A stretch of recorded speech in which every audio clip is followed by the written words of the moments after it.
नालागढ़ से भाजपा प्रत्याशी केएल ठाकुर के चुनाव प्रचार ने रफ्तार पकड़ ली है। केएल ठाकुर विधानसभा क्षेत्र में जगह जगह जाकर नुक्कड़ सभाओं को संबोधित कर रहे हैं। वहीं भाजपा प्रत्याशी केएल ठाकुर के पक्ष में जयराम ठाकुर ने स्वयं मोर्चा संभाला हुआ है। केएल ठाकुर के समर्थन में आयोजित जनसभाओं को संबोधित करते हुए पूर्व मुख्यमंत्री नेता प्रतिपक्ष जयराम ठाकुर ने कहा कि युवाओं व लोगों में भाजपा के प्रति भारी जोश है और यह जोश कांग्रेस पर भारी पड़ेगा। उन्होंने कहा कि भाजपा प्रत्याशी केएल ठाकुर की जीत निश्चित है और कांग्रेस प्रत्याशी को एक बार फिर करारी हार मिलेगी। उन्होंने कहा कि मुख्यमंत्री निर्दलीय विधायकों से जबरन समर्थन चाहते थे, लेकिन निर्दलीय विधायकों के विकास के कार्य नहीं करते थे।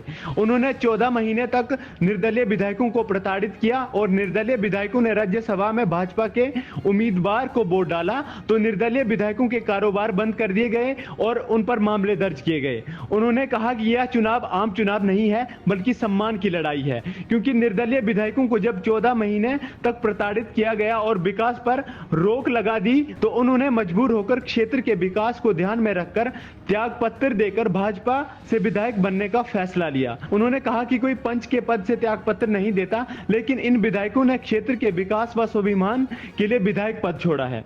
उन्होंने कहा कि निर्दलीय विधायकों ने त्याग पत्र दिए थे जो उसी समय स्वीकार किए जाने चाहिए थे और यह उपचुनाव लोकसभा चुनाव के साथ हो सकते थे, जिससे पैसा भी कम खर्च होना था और जनता भी परेशान नहीं होनी थी। लेकिन ये जो हालात पैदा हुए हैं इसके लिए कांग्रेस सरकार जिम्मेवार है और कांग्रेस सरकार ने त्यागपत्र स्वीकार करने में देरी करवाकर यह उपचुनाव करवाए हैं ताकि सरकार का दबाव बनाकर चुनाव जीता जा सके। लेकिन जनता स्वाभिमान की इस लड़ाई में सभी ताकतों का सामना करते हुए भाजपा को जिताएगी। उन्होंने कहा कि मुख्यमंत्री चुने हुए विधायकों को मिलने का समय नहीं देते थे, लेकिन मुख्यमंत्री बिना चुनाव जीतकर कैबिनेट दर्जा पाने वाले अपने मित्रों के साथ घंटों समय बिताते थे। वहीं भाजपा प्रत्याशी केएल ठाकुर ने कहा कि युवाओं व लोगों में भारी उत्साह नजर आ रहा है और भाजपा की रिकॉर्ड जीत होगी। उन्होंने कहा कि कांग्रेस को जनता पूरी तरह से नकार चुकी है और कांग्रेस की झूठी गारंटियों से भली भांति लोग अवगत हो चुके हैं। उन्होंने कहा कि मुख्यमंत्री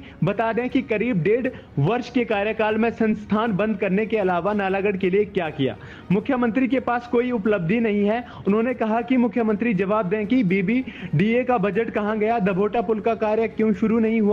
पूर्व भाजपा सरकार के कार्यकाल में खोले गए बरूणा व Swarghat college, Ramshahar BDO office, PHC Panjera व डोली और सीएचसी जांगो व नालागढ़ अस्पताल का दर्जा बढ़ाने की स्वीकृति क्यों रद्द की, इसका जवाब नालागढ़ की जनता मांग रही है।